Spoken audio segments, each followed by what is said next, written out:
Assalamualaikum warahmatullahi wabarakatuh. Salam sejahtera untuk kita semua. Yang terhormat Dr. Anda Haja Yusra Dewi MPD selaku dosen pengampu mata kuliah penyutradaraan kelas reguler A Pendidikan Bahasa dan Sastra Indonesia Fakultas Keguruan dan Ilmu Pendidikan Universitas Jambi.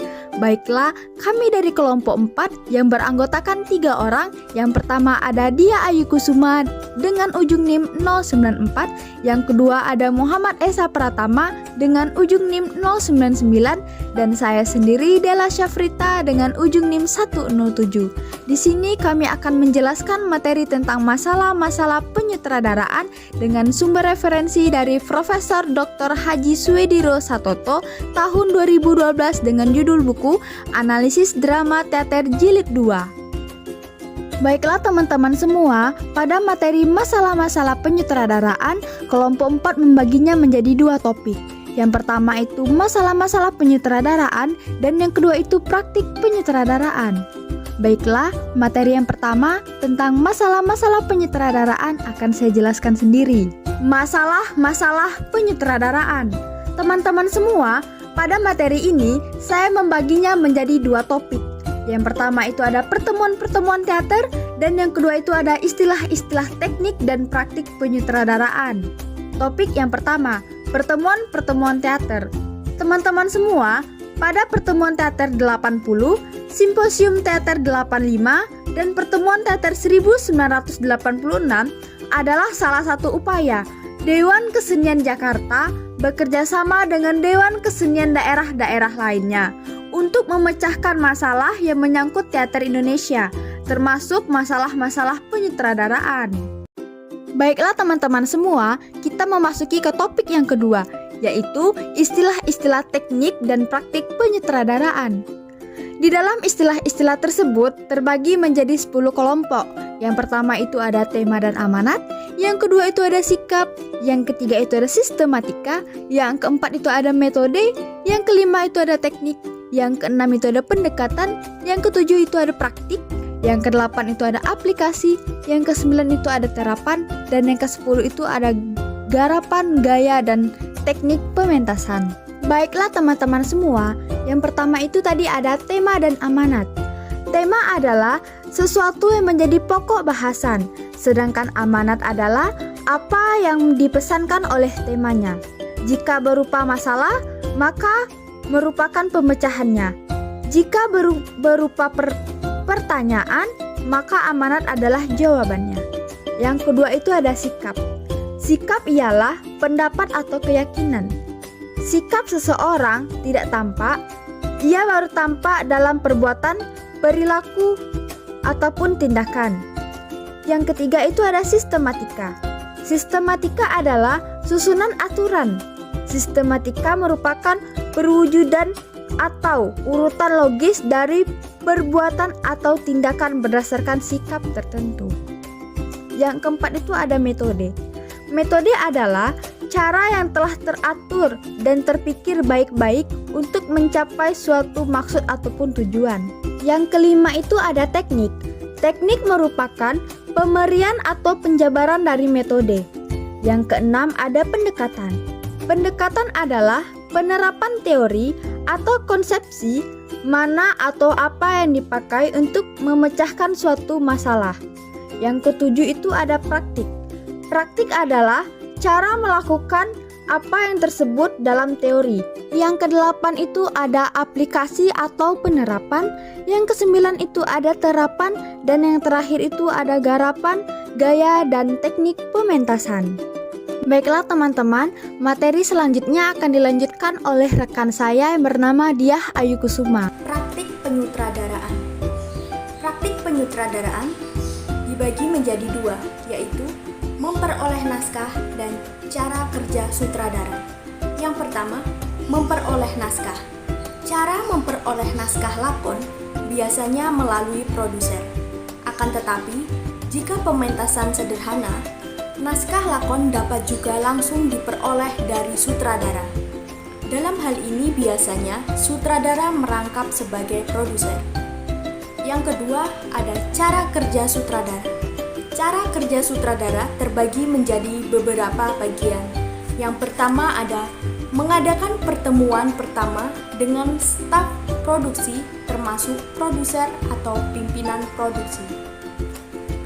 Dalam pertemuan pertama ini dibahas segala persoalan yang berhubungan dengan pementasan.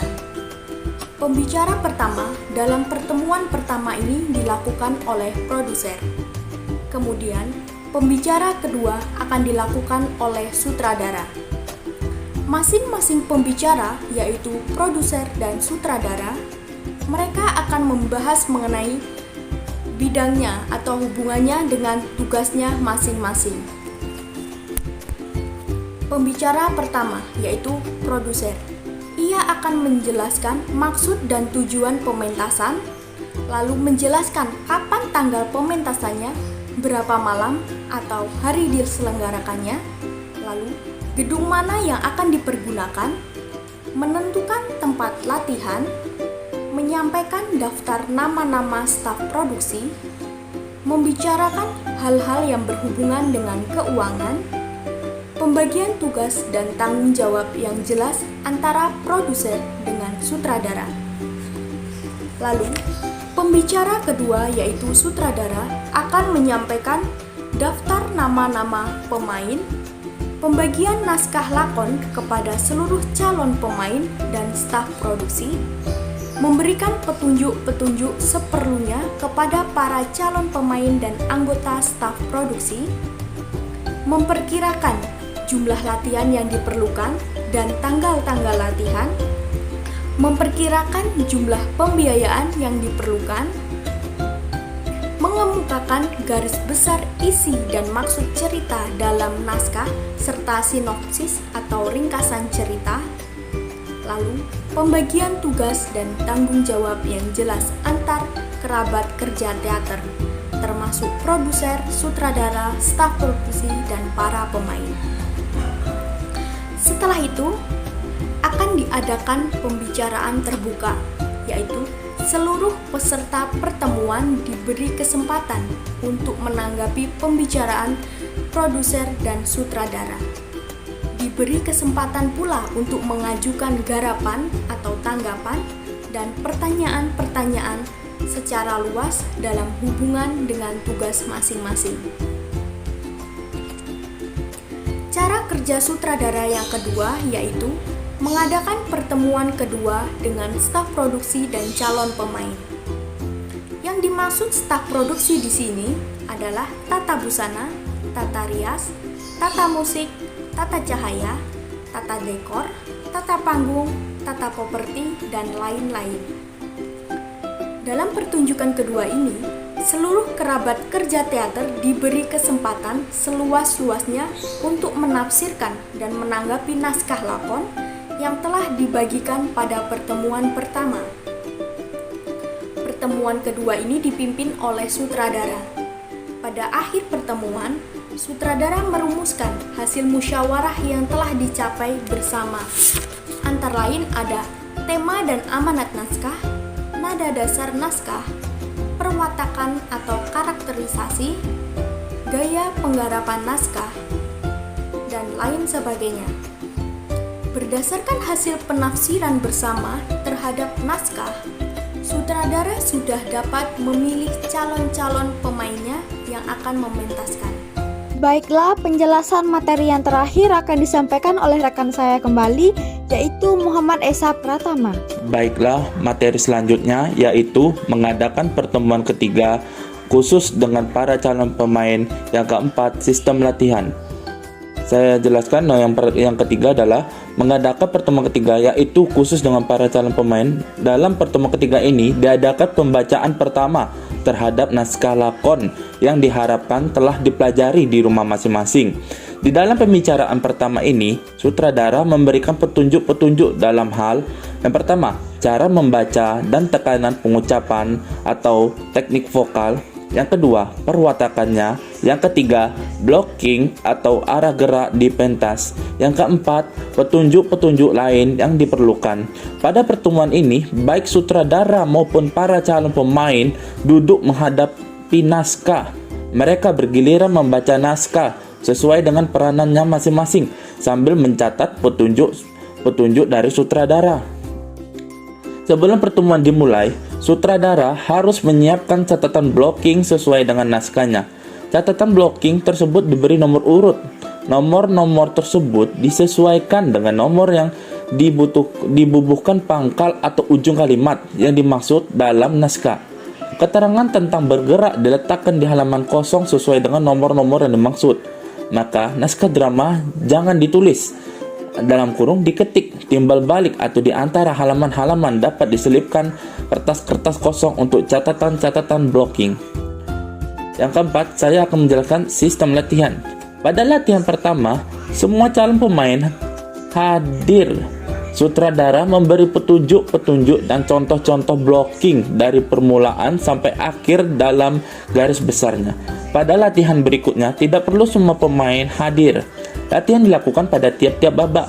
Kalau kemungkinan, dapat latihan lebih dari satu babak. Maksudnya, yang pertama, tiap-tiap latihan dapat diperdalam dan diperinci, dan tiap-tiap babak sampai dengan tiap-tiap adegan latihan dapat dilakukan berulang-ulang dengan waktu yang cukup. Yang kedua, pemain yang kebetulan baru muncul atau disebut dengan entrance pada babak kedua atau babak berikutnya hendaklah dengan sabar menunggu gilirannya. Hal ini mungkin dapat menjemukan karena latihan babak pertama mungkin harus diulang-ulang untuk memperoleh hasil yang lebih baik. Setelah melalui tahap latihan untuk babak kedua, babak ketiga, dan seterusnya hingga babak terakhir, kemudian kembali ke babak pertama lagi. Begitu seterusnya. Latihan diselenggarakan berulang-ulang sesuai dengan jadwal latihan.